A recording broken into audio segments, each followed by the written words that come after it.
এই পর্যায়ে। পরবর্তী প্রতিযোগীকে মঞ্চে ডেকে নিচ্ছি। মঞ্চে আসছেন মোহাম্মদ বিন রাইহান। আসসালামু আলাইকুম ওয়া রাহমাতুল্লাহি ওয়া বারাকাতুহু। ছোট্ট প্রতিযোগী মোহাম্মদ বিন রাইহান। আজকের প্রতিযোগিতার নিয়ম অনুসারে আমি কোরআনের এক জায়গা থেকে তেলাওয়াত করব। এটা কোথায় কোথায় আছে তুমি সেটা তেলাওয়াত করে আমাদেরকে শোনাবে। কি পারবে না ইনশাআল্লাহ? ইনশাআল্লাহ। আউযু বিল্লাহি মিনাশ শাইতানির রাজীম।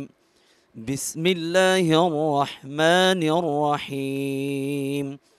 কুল সিরু ফিল আরদ। আউযু বিল্লাহি মিনাশ শাইতানির রাজীম। বিসমিল্লাহির রহমানির রহিম। কুল সিরু ফিল আরদি থুম্মা انظুরু কাইফা কানা আকিবাতুল মুকাজ্জিবিন। কুল লিমান মা ফিস সামাওয়াতি ওয়াল আরদ কুল লিল্লাহ কাতাবা আলা নাফসিহির রাহমাহ লা ইয়াজমা'আন্নাকুম ইলা ইয়াউমিল কিয়ামাতি লা রাইবা ফীহ الذين خسروا أنفسهم فهم لا يؤمنون। আর কোথায় আছে?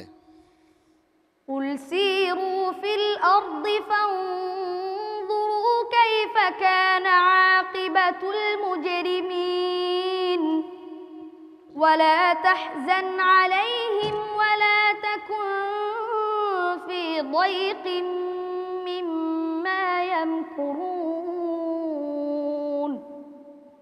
ويقولون متى هذا الوعد إن كنتم صادقين قل عسى أن يكون ردف لكم بعض الذي تستعجلون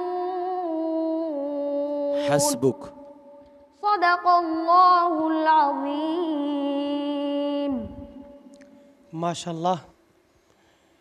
মোহাম্মদ বিন রাইহান একে একে সে এই মঞ্চের সেমিফাইনালে চলে এসেছে, আলহামদুলিল্লাহ।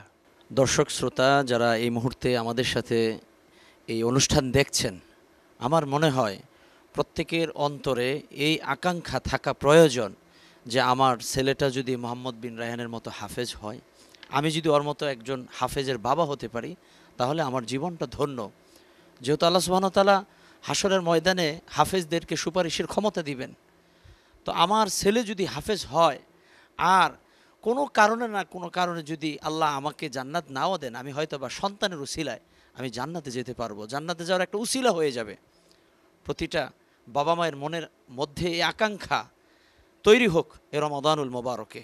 এই অনুষ্ঠান থেকে সেই আশা ব্যক্ত করছি। অনেক সুন্দর তেলাওয়াত, প্রত্যেকটা পর্বে সে আমাদেরকে তেলাওয়াত শুনিয়ে আবেগে আপ্লুত করছে। দর্শক যারা তেলাওয়াত শুনছে, দর্শক যারা তার তেলাওয়াত শুনছে, প্রত্যেকে তার জন্য দোয়া করছে, কারণ তার তেলাওয়াতের মধ্যে আলাদা একটা ফ্লেভার আছে। সে নিজে একটি সুর বের করেছে, মাঝে মধ্যে কিছু বাঙ্গা এমনভাবে দে কলিজায় গিয়ে লাগে। আসলে আমি তোমার তেলাওয়াতের ভক্ত হয়ে গিয়েছি, তুমি অনেক দূর এগিয়ে যাবে। আল্লাহ পাক তোমাকে আন্তর্জাতিক মানের একজন হাফেজ আলেম হিসেবে কবুল এবং মঞ্জুর করেন। আল্লাহুম্মা আমিন। অনেক ধন্যবাদ। মন্তব্য নিয়ে আসছেন শেখ ইলিয়াস লাহুরি। এই ছোট্ট সোনামণি, তার তো এখন খেলাধুলার বয়স, গেমস দেখার বয়স, বাচ্চাদের সঙ্গে খেলাধুলা করার সময়, সেই সময়ে এসে এত বড় কম্পিটিশনে এসে বাঘের বাচ্চার মতো এখানে তেলাওয়াত করা, এটা অনেক কঠিন, অনেক কঠিন। তার সাহসিকতা দেখে আমি শুধু মুগ্ধ হয়ে আবেগ আপ্লুত। আলহামদুলিল্লাহ, আল্লাহ তাআলা তার চেহারাটা যত সুন্দর দিয়েছে, তার কণ্ঠটাও অতটাই সুন্দর। আমি আরও আগে কয়েকবার তার তেলাওয়াত শুনছি, আসলেই আমি বিমোহিত। অনেক ধন্যবাদ আপনাকে। মন্তব্য নিয়ে আসছেন মোহাম্মদ রইসুদ্দিন রিয়াল। রায়হান আসলে তেলাওয়াতটা আসলে একটু ব্যতিক্রম আসলে অন্যদের থেকে। গতবারও দেখলাম খুব ভালো করছে, এবারের আজকের প্রতিযোগিতা কিন্তু একটু কঠিন আগের থেকে, তারপরেও কিন্তু সে খুব ভালো করছে এবং আমার মনে হচ্ছে যে সে ফাইনালেও যেতে পারে এবং তার জন্য দোয়া রইল, শুভকামনা।